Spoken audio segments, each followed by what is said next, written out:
இந்தியாவும் south ஆப்பிரிக்காவும் play பண்ண third T20ல India win பண்ண ஒரு டாப் 3 ரீசனை பற்றி தான் இந்த வீடியோவில் பார்க்க போகிறோம். வீடியோ பிடிச்சிருந்துன்னா ஒரு சப்ஸ்கிரைப் மட்டும் பண்ணிக்கோங்க. மொதல் ரீசன் வந்து இந்தியா டாஸ் வின் பண்ணி பவுலிங் சூஸ் பண்ணாங்க. நம்மளோட ஹர்தீப் ராணாவும் ஹர்தீப் சிங்கும் ஒரு தரமான ஸ்பெல்லை வந்து பவர் பிளேயில் போட்டிருந்தாங்க. ஹர்தீப் சிங் வந்து ஃபர்ஸ்ட் ஓவரில் ஹென்ரிக்ஸ் விக்கெட் வந்து எடுத்து கொடுத்துட்டாரு.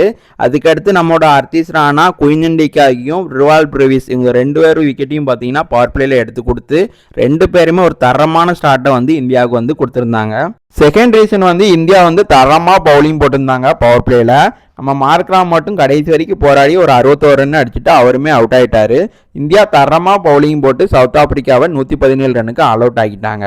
இந்தியாவில் ஆல்மோஸ்ட் யாரெல்லாம் ஓவர் போட்டாங்க எல்லாருமே விக்கெட் எடுத்துட்டாங்க.